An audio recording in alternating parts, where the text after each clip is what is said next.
Hi viewers, welcome to our channel. Present మనతో పాటు దాము బాలాజీ గారు సీనియర్ జర్నలిస్ట్ ఉన్నారు. వాళ్ళతో ఒకసారి మాట్లాడదాం. నమస్కారం సార్. నమస్తే. సార్, మహారాష్ట్రలోని లోహగఢ్ ఫోర్ట్ ఇప్పుడు సియా పాయింట్ అని చెప్పేసి కొత్తగా ఏర్పడినట్టుగా తెలుస్తుంది సార్. మరి ఇది ఎందుకు ఏర్పడింది? అంటే ఈ ఎపిసోడ్ ఏదైతే ఉందో సియా గోయల్ అండ్ చేతన్ అగర్వాల్ ఎపిసోడ్, ఆ అమ్మాయిని సీన్ రీకన్స్ట్రక్షన్ చేయడానికి తీసుకొచ్చినప్పుడు ఇదంతా జరిగిన తర్వాత అక్కడ పర్యాటకులు కూడా పెరిగిపోయారని కూడా చెప్తూ ఉన్నారు. సో మరి ఈ స్థాయిలో దానికి గుర్తింపు వచ్చిందని కూడా అంటున్నారు. మరి సీన్ రీకన్స్ట్రక్షన్ లో ఎటువంటి విషయాలు బయటపడ్డాయి? పోలీసుల ఇన్వెస్టిగేషన్ ఎక్కడి వరకు వచ్చింది?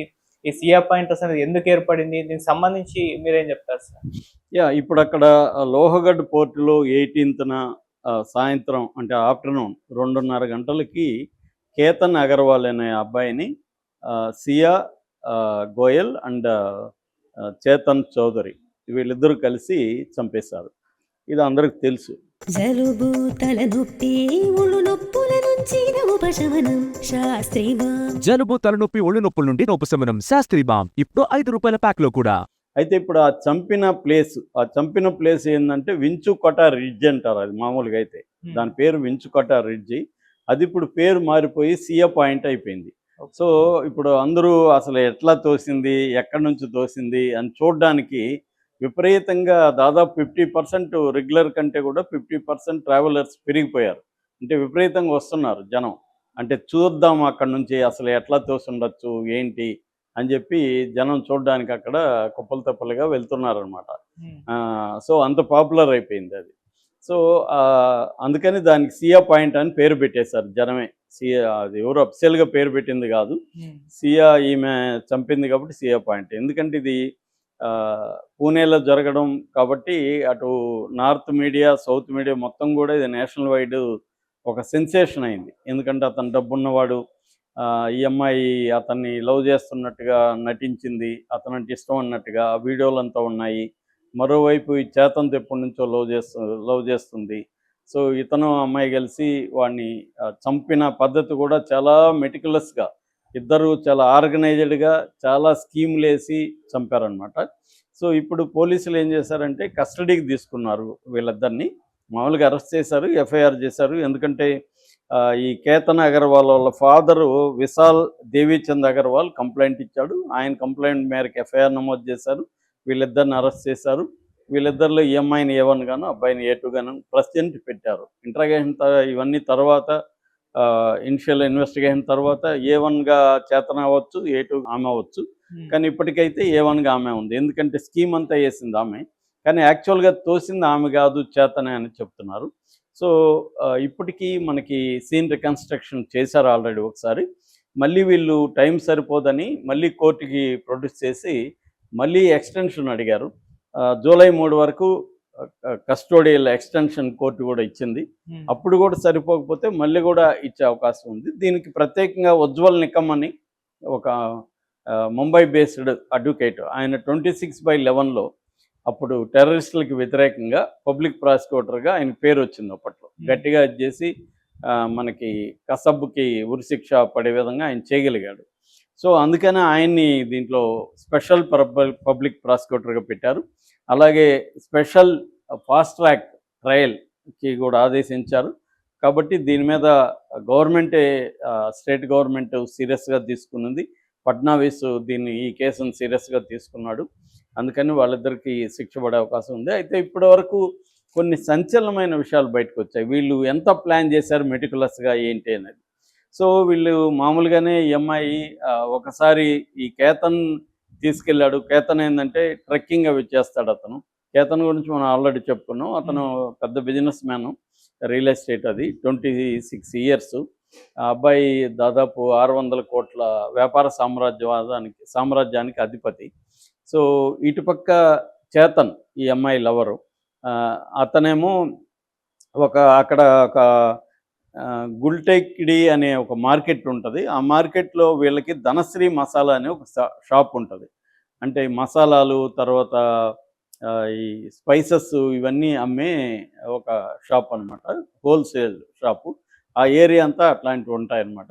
అది వీళ్ళ నాన్న స్టార్ట్ చేశాడు. ఈ అబ్బాయి దానికి పనిచేస్తున్నాడు. ఈ అబ్బాయి BBA, bachelor of business administration drop out. Cricketer కూడా, మంచి క్రికెటరు, చాలా దాని ఏమంటారు కప్పులు గెలుచుకున్నాడు, అవార్డులు రివార్డులు వచ్చాయి. సో అబ్బాయి బిజినెస్ చూసుకుంటూ ఉంటాడనమాట. ఈ అమ్మాయికి కూడా వీళ్ళ తమ్ముడు షాహిల్ ద్వారా, షాహిల్కి కూడా క్రికెట్ ఉంది, పిచ్ ఉంది. షాహిల్ ఈ అబ్బాయి ఫ్రెండ్స్ అయ్యారు. షాహిల్ ద్వారా తమ్ముడు ద్వారా ఈ అమ్మాయికి కూడా క్రికెట్ అంటే ఇష్టం. అలాగా చేతన్ పరిచయం అయ్యాడు. అక్కడి నుంచి వాళ్ళిద్దరు ఫ్రెండ్స్ అయ్యారు. వాళ్ళిద్దరూ క్రికెట్కి టోర్నమెంట్లకి వెళ్ళి ఎంజాయ్ చేస్తున్న వీడియో కూడా ఒకటి బయటకు వచ్చింది. ఆ అమ్మాయి అతను భుజం మీద తల పెట్టుకోవడం, మధ్యలో 4లు 6లు కొట్టినప్పుడు చీరింగ్ చేయడం, ఇవన్నీ కూడా మనకి కనబడుతుంది. సో అలాగా ఒక 8 నెలల నుంచి 10 నెలలు వీళ్ళిద్దరి పరిచయం అనమాట. అప్పటి నుంచి వీళ్ళిద్దరూ సీరియస్గా లవ్ చేసుకుంటున్నారు. 6 నెలల్లో 2008 కాల్స్ చేసుకున్నారు. 238 గంటలు మాట్లాడినట్టుగా కూడా పోలీసులకి తెలిసింది. ఇక ఈ అమ్మాయి కేతన్ ఎప్పుడైతే అతను ట్రెక్కింగ్ చేస్తాడు కాబట్టి ఈ అమ్మాయిని తీసుకెళ్ళాడు ఈ లోహా గడ్డికి. ఈ 400 అడుగుల దూరం నుంచి పైన కిందకి ఉంటుంది, అంత ఎత్తు ఉంటుంది. సో తీసుకెళ్ళినప్పుడు ఈ అమ్మాయి అప్పుడు డిసైడ్ అయింది, ఇతను ఇక్కడైతే చంపొచ్చు, యాక్సిడెంట్ లాగా చేయొచ్చు అని అమ్మాయికి అనిపించింది. దాని తర్వాత జూన్ 14న ఒక రిహార్సల్స్ లాగా, అంటే ఆ రోజే తోసేద్దాం అనుకున్నది. అది మరి అంటే రిహార్సల్ ట్రై చేద్దాం, పోతే పోతాడు, లేకపోతే ఏదో ఒకటి చెప్దామని ముందే ప్లాన్ చేసుకుంది. అతను తోసినప్పుడు అతను అక్కడ పొదని పట్టుకొని నిలబడగలిగాడు.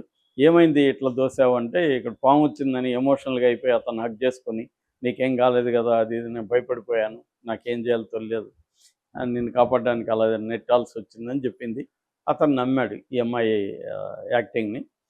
దాని తర్వాత 18th ఎలా ప్లాన్ చేశారంటే, ఈ చేతన్ ఉన్నాడు కదా, ఇతను ఏం చేశాడంటే 7 గంటలకి ఫోన్ని ఇంటర్నెట్ ఆఫ్ చేసేసాడు. 8 గంటలకి షాప్కి వెళ్ళి ఫోన్ ఇచ్చేశాడు. ఇన్కమింగ్ కాల్స్ అంతా ప్రతి కాల్ని మీరు అటెండ్ చేయండి అని చెప్పాడు వాళ్ళకి, షాప్లో పనిచేసే వాళ్ళకి. ఆ తర్వాత ఇతను షాప్లో పనిచేసే ఒక కుర్రవాడి ఫోన్ తీసుకొని ఇతను స్కూటర్లో బయలుదేరాడు. 90 కిలోమీటర్లు ఈ పహాడికి అతనున్న ప్లేస్కి. స్కూటర్లు ఎందుకు బయలుదేరారంటే మధ్యలో టోల్స్ ఉన్నాయి, టోల్లో కార్ అయితే నమోదవుతుంది కాబట్టి టైమింగ్స్ అవి, స్కూటర్ అయితే పక్క నుంచి వచ్చేయచ్చు కాబట్టి అలా ప్లాన్ చేసుకొని వచ్చాడనమాట.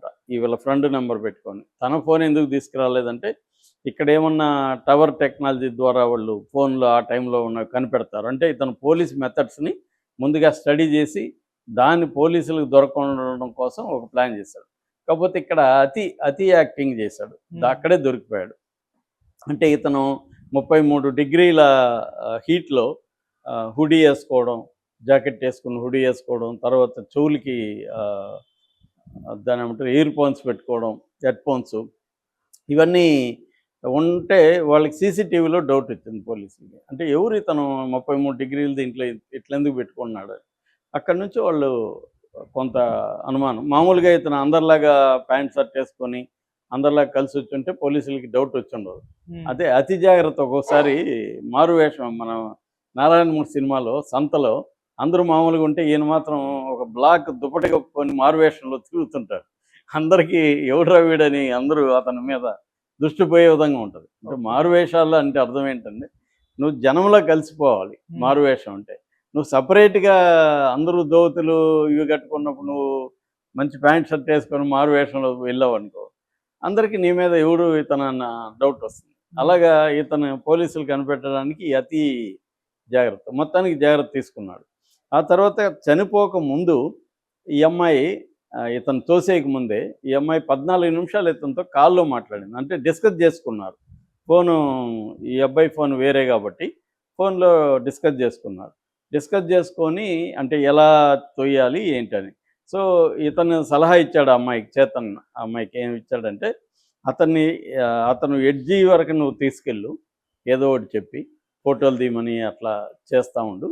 ఎడ్జెల్లికి తీసుకెళ్ళినాక నువ్వు సడన్గా కూర్చొని లేసులు బిగిస్తున్నట్టు, లేకపోతే వాటర్ బాటిల్ కింద పడిపోయి దాన్ని తీసుకున్నట్టు కూర్చో, అప్పుడు నేను వచ్చి తోసేస్తా అతన్ని అనేది ఇతను మాట్లాడుకున్నారు. ఇది సిగ్నల్ అనమాట. అమ్మాయి కూర్చుంటే తోసేయాలన్నట్టుగా సిగ్నల్. కూర్చోవడానికి కారణం ఏంటంటే, ఒకవేళ అతను తోసినప్పుడు సడన్గా ఈ అమ్మాయి పక్కన ఉంటే ఈ అమ్మాయిని పట్టుకున్నాడు అనుకో, ఈ అమ్మాయిని కూడా లాక్కెళ్ళిపోతాడు కదా, కింద పడిపోతుంది. అందుకని ఆ అమ్మాయికి సేఫ్టీ కోసం ఈ అమ్మాయి కింద కూర్చుంది అనుకో, వంగి పట్టుకోలేడు. తోసేస్తే పక్కన నిలబడి ఉంటే పట్టుకోవచ్చు అసంకల్పిత చర్యగా. అందుకని కూడా ప్లాన్ చేసుకున్నారు. సో అలాగే ఈ అమ్మాయి ముందే వెళ్ళిపోయాడు, ఇతను వీళ్ళిద్దరికంటే ముందే వెళ్ళిపోయి ఆ స్పాట్ వీళ్ళు అనుకున్నారు కదా, ఆ స్పాట్ దగ్గర అతను వెయిట్ చేస్తున్నాడు. ఈ అమ్మాయి అతన్ని సరదాగా అక్కడికి తీసుకెళ్ళినాక అలా అరౌండ్ 2:30కి సడన్గా కూర్చునింది. దాంతో ఇతనేమో ఈ అబ్బాయి కేతనేమో ఇటు తిరిగి ఉన్నాడు, వీపు ఇటు ఉంది.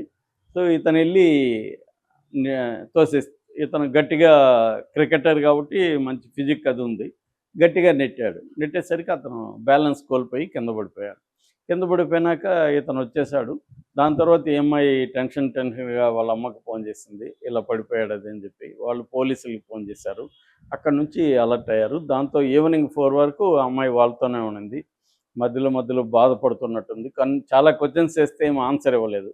అంటే అంత ఎడ్జి వరకు ఎందుకు పోయారు, ఎలాగా పడిపోయాడు, ఇంకెవరు లేదా ఏరియాలో, ఇవి రకరకాలుగా అడుగుతారు కదా బంధువులు కానీ పోలీసులు కానీ. వేటికి ఈ అమ్మాయి సమాధానం ఇవ్వకుండా ఉండడం కొంత అనుమానాస్పదంగా వాళ్ళ ఇంట్లో వాళ్ళకి అనిపించింది ఈ అమ్మాయి బిహేవియర్.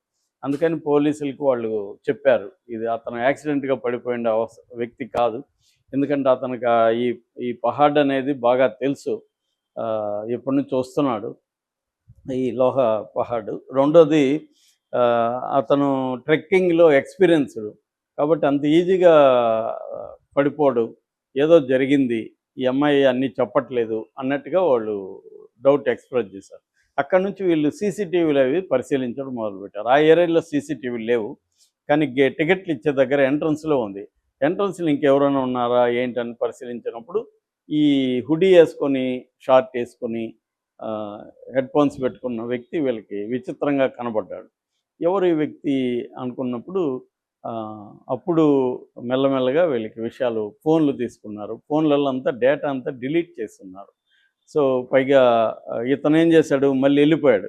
చేతన ఈ అమ్మాయి ఏమో వెళ్తానే ఈవినింగ్ ఉంది, ఇతను మళ్ళీ స్కూటర్ వేసుకొని వెళ్ళిపోయి ఒక 5:40కేమో, సాయంత్రం 5:40కి తన ఫోన్లో ఇంటర్నెట్ ఆన్ చేశాడు. అంటే దాదాపు 10 గంటల 40 నిమిషాలు అతను ఫోన్ని జాగ్రత్తగా ఇచ్చేసాడు అన్నమాట, దొరకకుండా మ్యానిపులేట్ చేశాడు.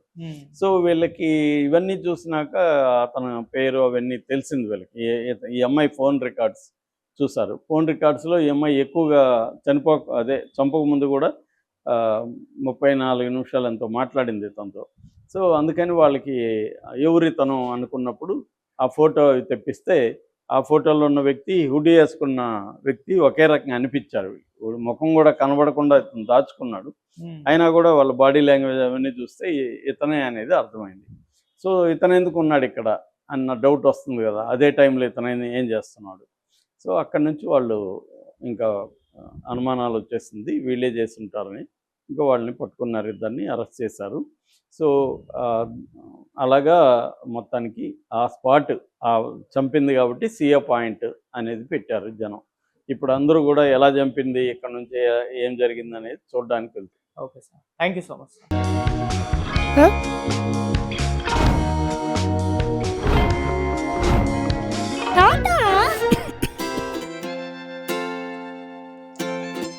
జలుబు, తలనొప్పి, నడుము నొప్పి, మోకాళ్ల నొప్పులు లాంటి లక్షణాల నుండి ఉపశమనానికి Shastri balm, trusted by millions since 1992.